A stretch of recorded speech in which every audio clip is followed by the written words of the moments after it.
is actually pretty good.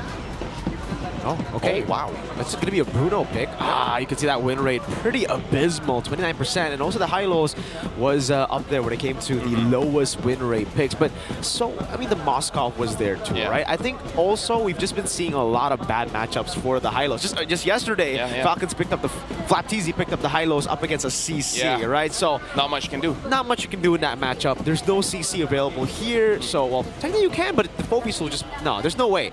There you go. Set up for the high-lows. Barca or Eve here for Super Friends. You need some wave clear. But again, if they want to speed it up, they can just pick up the Selena again. Which but we if see they go like they'll just double down on early. It's all fighting. I feel like you can because you have Kelra. Because you trust Kelra to be able to carry when it comes to the insurance. I suppose, but I feel like even Barca is pretty like consistent overall. Especially you get rapid boots as well. But they're gonna go with that early games here for the side of ONIC PH. Lafell, how are you liking the drafts from either side? Is there a preference for you? I feel like ONIC PH, they're playing towards their strength, and RRQ Hoshi, it's like they're trying to match the tempo. So for me, I feel like ONIC PH has the more comfortable draft for them. More comfortable draft. I don't know, because I feel like RRQ, initially they wanted to kind of hold up on their options at the beginning of the draft, but then towards the end they're realizing, hey, our draft is starting to get a little more Hoshi. Welcome to the land of Dawn for Game 1 in the Grand Finals. Ladies and gentlemen, early on, already a bit of aggression. Rins, signature aggression on this Juicin, a signature pick as well. And this goes back to, again, the rookie days of Rins. We would expect Rins to go for the playmakers, the guys who would just be able to flicker forward. And who better than to flicker forward than a Juicin? And it's not a flicker though, it's a purify. So they're gonna play with that range. They're gonna play with how aggressive ONIC PH are. If this was any other combo than the Selena and the Cho, maybe he'd flicker, right? But Rins is afraid of the kick and the arrow that could come from downtown. A peek at the emblems these players are rocking. In case you were wondering, like, how does Friends build his Selena? Is that right? Is that Season Hunter? Yeah, it is the Season Hunter. This is something that we have been seeing a lot from the Selenas. I believe we saw Moreno as well in Game 3 up against Team Falcons. Pick up the Season Hunter just so that you can help leash the Suyo, but also you are actually quite good at clearing the jungle. So it's very, very good to get the early invades going. You're more than just your fighting. You have a lot of utility in your own jungle and the opponents. We're seeing the turtle spawning in the lower corner. Kirk being given quite a bit. Yeah, just a bit poke over there. Oh, this arrow won't land. Dyren, just walk away. Safe for RRQ Hoshi to reposition this way. But ONIC PH are boxing them out. Look at the presence that Superfam has. You can see Brusco already dealing the damage over to Rins. Has the Crimson Beacon. Will go in. King Kong wins out the retry battles. The Glorious Pathway gets used up by ONIC Philippines. Blitz that turtle. They disperse just as quickly. Dyren didn't even catch the ghost, the shadow of any of the members of ONIC. That's a win for the Superfam. But RRQ Hoshi are keeping up with the farm. Mirko, this gold lead ain't budging. No, it ain't. I wonder where it's coming from. Is it just the mid? I'm guessing it's the mid prio that they have over ONIC Philippines, right? Super Friends has been zoned away a lot from this mid lane. But what's good about the Selena is you don't need level 4 to contest for the neutral objectives.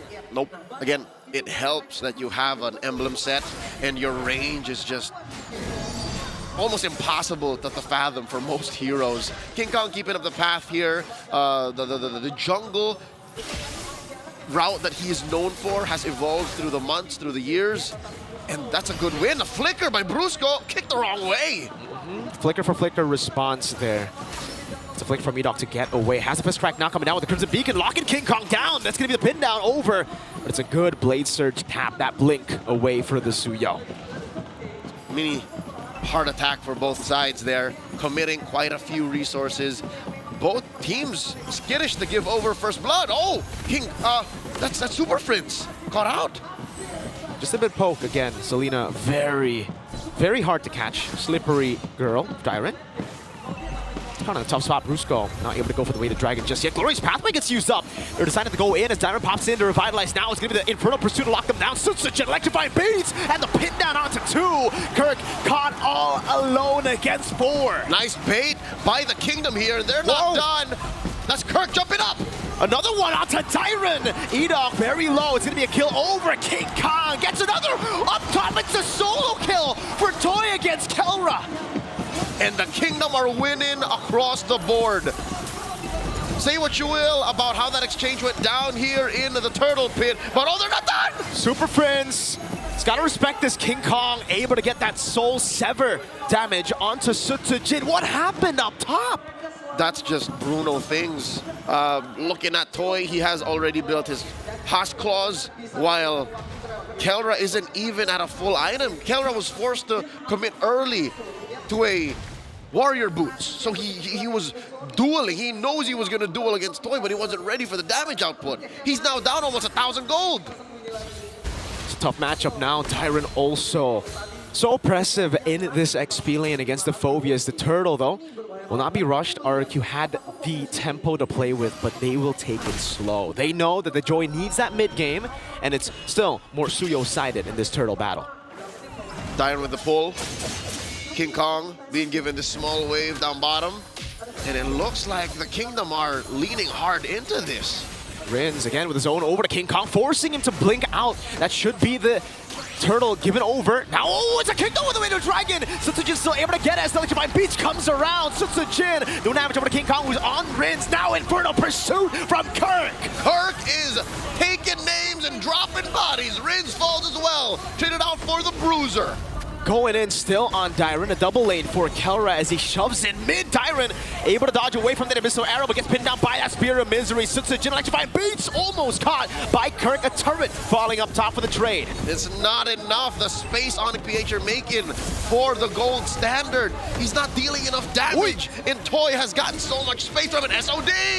Gonna take it. Kirk diving all the way to the back as well. Kelra taking an SOD. Now the Lantern Flare. Kirk jumping again with Infernal Pursuit in the way. The Dragon locked Toy down. Edok with the fist crack in the back. King Kong can't engage. Toy's falling already, and they're gonna get one more. Another one falling. Edok gets the pin down and a shutdown, but Sutsujin is all alone. Kelra gets a double. Patience, ye of little faith. The Super Fam were just building up to this very moment. Again, the magic number, 7 or 8 minutes, when this early game centric lineup will start putting pedal to the metal, arrow to face, kick to shin. RRQ Hoshi are down almost 2,000 gold in the snap of a finger.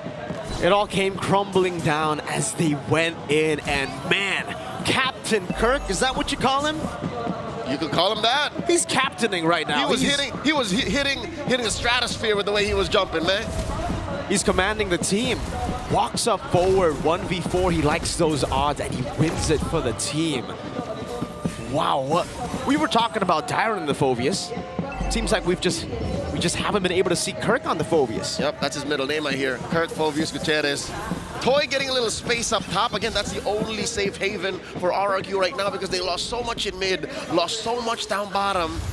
And with this last turtle, I'd reckon even RRQ will have to think twice because a single SOD on Kelra, who'd have thought it would be unlocked so quickly? Solo kill, I thought with that, they'll be able to handle the man in that gold lane. Edok poke down again. Kirk so impressive. Jumping in one more time as Rince is able to zone him away as Brusco looks for the kick over. Gets away the Dragon, but Sutsujin still wins out the retry battles. Brusco gets away the Dragon, but now gets caught in the glorious pathway. Sutsujin takes him down. Kirk all alone. Meanwhile, Kelra though, Kirk still jumping in again. 4 members trying to go for the trade. Won't be able to do so. SOD! Right in the middle of 4. I don't think Kelra should take this fight. The Super Fam were taken out of their breath, dispersed, split up, separated from each other, and they had no choice but to make the most out of a losing situation. A bad trade, a turret for a turtle, and a good bunch of bodies. RRQ Hoshi have found a way to recover, but Onyx PH are still ahead, very slightly. Only until Toy takes down this turret down bottom will the Kingdom have some room to breathe. Look at the space given to Kelra though. It was 1,000 gold lead, I believe, between the two for Toy. Now it's back to 80. That side lane pressure of the Moskov. Something we were talking about when we saw the Moskov low win rate is it's a high skill ceiling hero. But it's Kelra on it now. Yep, you're not just playing 5 other dudes. You're playing the map. You're playing yourself. You got to hit those SODs. And even in the early moments of game number 1, Kelra's been hitting SODs, and he's been making the right calls. A lesser player would have already clicked the teleport, but Kelra said, you know what, we're going to invest in the top lane. This is the long lane. Let's wait. Game has slowed down, but folks, don't get us wrong. Both teams are still in it. We are at deadlock. ONIC PH, this is a negligible 700, 800 gold lead. And to have that confidence, Leo, going for the Moskov. Oh, way the dragon. Knocks Jin down, but it's the wrong angle. Ow, very close SOD there. Back to the point though, King Kong, no way he takes that Blade Surge, no. The confidence that Kelra has to go Flicker up against a very capable CC lineup of RRQ Hoshi. That's right, there's at least 3 members of RRQ looking to gun for him. Dairen on the Hylos, Rins on the Jushin, Edok on the Badang, who by the way has a Flicker himself. Look at that, finally the push paying off. Again, the Super Fam outnumbered down bottom in the pit. Toy's gonna be locked down quite a bit. There is caught in the bad spot. Fistcrack coming out. Jin claiming the Lord. Kelra still on the other side of the map, going for that base turret. He does subbed up. Dairen caught, pops in to revitalize, but they're still on the chase. Dairen a missile trap. That's gonna be the glowing wand on him still. Another missile arrow landing on Jin. Toy in the midst of it all, caught all alone. SOD Blade Surge from King Kong. Toy full, traded out for Kurt, and the beast is slain as well. All this while, look at Kelra. His push, his investment, his hard work only stopped by the Lord. Can you do it, Kelra? Can you go into 1v3? Jumps on Edok, gets chain CC by the Fistcrack as well. The damage coming out, Kelra. Taken down by Rins. Edok able to survive with that shield. The gold standards were outnumbered, cornered, and outfought. There were so many reasons he should have gotten out of there, but he held on for hope that he would penetrate and take down that tier 3 up top, and instead it backfires in their face. ONIC PH lose so much on the map. All the lanes are blue, and King Kong had his purple stolen. 11 minutes in, 19 kills. An action-packed game as Edok's looking for the concealed play. King Kong will respect it. Edok walks up forward, gets a Thunderbelt stack. Orange buff control, look at the Lord, super low, still will get that charge. Are they able to hold it all the way to a third? Nah, King Kong quells it. ONIC PH are trapped inside their base now. They've got one last outer turret, tier 2 in mid, and you can say goodbye to that just about now as Toy starts kicking balls in its face. Mirko, this is what we talked about, that Selena. It's good when you're winning, it's good when you're ahead, when you're able to go around the map and take whatever you want, but ONIC is cordoned in, the Super Fam is under quarantine. RRQ Hoshi have just been so decisive, I would say, right? Because ONIC Philippines, they have had control over the side lanes. They have had control over the map with those traps as well. Vision, map, wave control has mostly been ONIC Philippines. But RRQ, whenever they see ONIC Philippines on the other side of the map, they never hesitate to just fight, go for the Lord, blitz it before ONIC Philippines can use the setup that they initiated. What you're saying is if all go according to plan, if we follow logic, RRQ Hoshi wins. But ONIC PH in the early game have won one too many coin flips. They got away with way too much. That push up top, that conversion in mid and bottom, that's their early game salvo. But now it's up to the Super Fam to look for something else. Magical arrow catches Edok, but he was just checking range. He was just making sure the Super Fam don't go any further than where he allows. 2,400 gold lead. Still pretty even, honestly. 2,000 gold lead isn't really that big here as we get into the 12th minute of the game. It's manageable, but you can feel it. You can see how ONIC respect that fact, and they're struggling to even take this orange. Edok gets caught out, but finally, King Kong get one. I thought that was going to be a kill. Edok didn't even have to burn his flicker out for that. He did burn the Fistcrack, and that is a window for ONIC Philippines.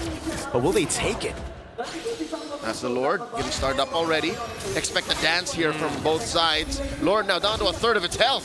Edok so low, Kirk's going to win. Glorious Pathway come down as Rins is able to zone them in the back. Kirk flickers out to safety. RRQ Hoshi say no. We get the Lord, we back away. No fights, no windows for you.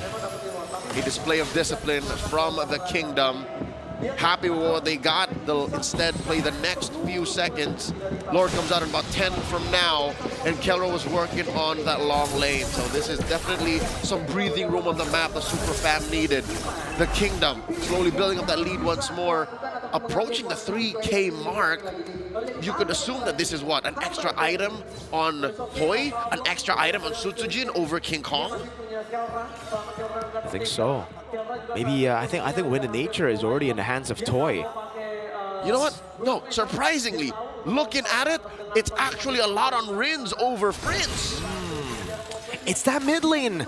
You know, again, when the Selena, the only way for the Selena to get ahead is through kills, assists. That's a Lord charging in the mid lane as Rins is able to zone them again in the bottom lane. Another wave coming down now as the Glorious Pathway will be used up. Kelra piercing through the Lord on HP bars. In the bottom lane, Sutsujin got very low. King Kong, look at the play. The SOD does not land, but ONIC Philippines want to go for the fight. Abyssal Arrow landing. Tyron will sacrifice himself. Brusco! They're not done. The king keeps down Edom. He does survive with some extra shields, but regardless, the fact of the matter is ONIC PH fought 2 battles on 2 fronts and 1, kicking RRQ Hoshi out, keeping their mid lane inhibitor. What a fight. What a defense by ONIC Philippines. By all means, that should have been an RRQ-based turret take. They should have took at least 1 or 2 bodies too. But it's the opposite. It's ONIC Philippines were able to stand. Abyssal Arrow not actually landing on Sutsujin, but no follow available. Kirk won't or has kind of dropped when it comes to that damage impact that he has in the game. You can see that he's struggling now. Whenever he walks up in front of Pursuit forward, the Joy is shredding that HP bar. That's why he invested in the Flicker. He knows that he had to play with range, go in and out of combat to try and buy time for the rest of ONIC. Checking out these items. Kirk could be chunkier. Again, he is rocking double magic defense, but then that's where the rest of RRQ Hoshi come in. Toy, Edok dealing some damage that'll make Kirk second guess his own decisions. Let's take a look at the items again. Like you mentioned, Leo, it's a 1,500 gold lead for the Juicin. But it can't...